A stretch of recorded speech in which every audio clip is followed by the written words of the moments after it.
నమస్తే. ఈరోజు మనం చూసినట్లయితే లావణ్య రాజ్ మధ్యన మరి ఒక్కసారి వివాదం అనేది కొనసాగింది. ఇక్కడ మనం చూసినట్లయితే రాజ్ ఇంట్లో లావణ్య 11 సంవత్సరాల నుంచి అక్కడే ఉంటున్నట్లుగా మరి ఆమె చెప్పుకొచ్చినటువంటి సంఘటన మనం చూస్తున్నాం.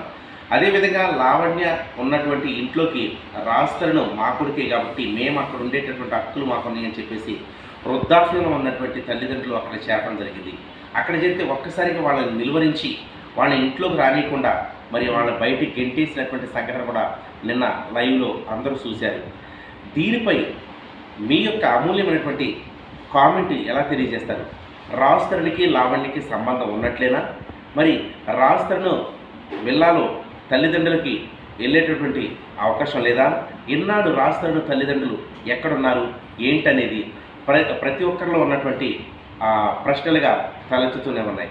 అయితే ప్రస్తుతం మనం చూసినట్లయితే రాజ్ తరపు నుంచి మరి శేఖర్ పాషా మాట్లాడటం జరిగింది. తర్వాత ప్రీతి అనేటువంటి అమ్మాయి కూడా తీవ్రంగా లావణ్యని వ్యతిరేకించినటువంటి ఆ వీడియోలు కూడా మనం చూసి ఉంటాం. ఇక్కడ లావణ్య ఒకటే చెప్తుంది, కోర్టు నడుస్తుంది, పోలీసుల ద్వారాగానే ఇది పూర్తిగా తెలుసుకోవాలి, అప్పటిదాకా మీరెవరు కూడా ఇంట్లోకి ఎంటర్ అయ్యేటటువంటి అవకాశం లేదని చెప్పేసి కూడా మరి అక్కడ రాజ్ తల్లిదండ్రుల్ని మరి ఎదుర్కోవటం జరిగింది. ఇక్కడ ఒకంత బాధాకరమైనటువంటి విషయం ఏంటంటే రాజ్ తల్లిదండ్రులు వృద్ధాప్యంలో ఉన్నారు. వాళ్ళు చాలా అలా చూస్తుంటేనే కొంచెం జాలి అనిపించింది. మరి మీకు ఎలా అనిపించిందో నాకైతే తెలియదు, కానీ నేనైతే కొంచెం బాధపడటం అనేది జరిగింది.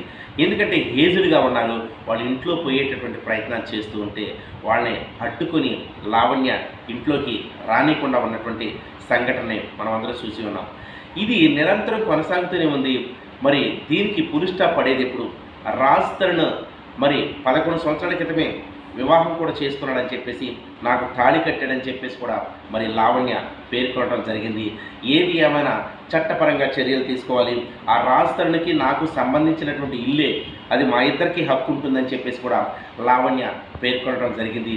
దీనిపై మీరేమంటారు? పబ్లిక్ మీరు కూడా చూస్తూ ఉన్నారు కాబట్టి లావణ్య మధ్యన రాజ్ మధ్య ఉన్నటువంటి సంబంధాలు కావచ్చు, వాళ్ళిద్దరి మధ్యన ఇల్లీగల్ ఎఫైర్స్ ఉన్నాయా లేవా అనేటువంటి విషయాలపై మీ యొక్క అమూల్యమైనటువంటి సమాచారం అందించండి. ఏది ఏమైనా కానీ పోలీసులు సత్వరమే ఈ కేసును టేకప్ చేసి మరి న్యాయాలు పరిశీలించి ఈ కేసుని పూర్వాపరాలు పరిశీలించిన తర్వాత మరి పర్ఫెక్ట్గా జడ్జిమెంట్ ఇవ్వాల్సిందిగా కోరుతున్నాం. జై హింద్.